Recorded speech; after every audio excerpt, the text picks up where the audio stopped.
1971 সালে যখন আমরা মুক্তিযুদ্ধে নত, সেই সময়ে ঢাকা মহানগরীতে আমাদের দেশের কীর্তিমান কিছু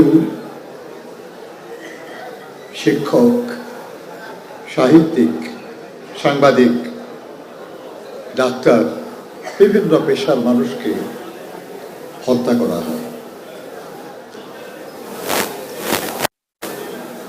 লাখো মানুষ জীবন দিয়েছে মহান মুক্তিযুদ্ধে। তার মধ্যে মাত্র কয়েকজন মানুষের মৃত্যু নিয়ে আর একটি দিবস, এবং সেই দিবস আমরা যুগের পর যুগ পালন করে চলেছি। এটা তো একটা কারণ আছে, যুক্তি আছে। একটু আগে আমার বন্ধু সালাউদ্দিন সাহেব বলেছেন যে বুদ্ধি বৃত্তির বিনাশ সাধনের যে চেষ্টা,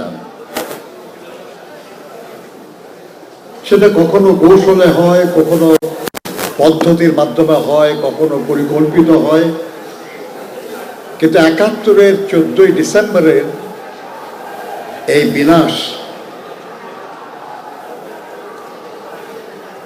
অত্যন্ত নির্মম ছিল। খুনের মাধ্যমে, হত্যার মাধ্যমে। এর জন্যই এই নৃশংস হত্যাকাণ্ডের দিনটা ইতিহাসের অংশ হয়ে গেছে।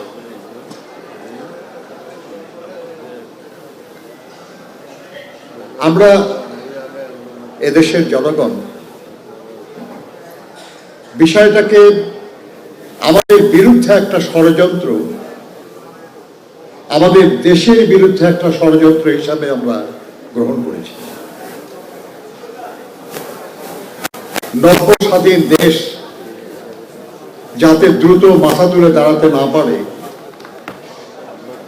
যাতে বুদ্ধিবৃত্তির চর্চার মাধ্যমে সমৃদ্ধ এবং উন্নত হতে না পারে, সেই লক্ষ্যেই আমাদের বুদ্ধিজীবীদের হত্যা করা হয়েছে।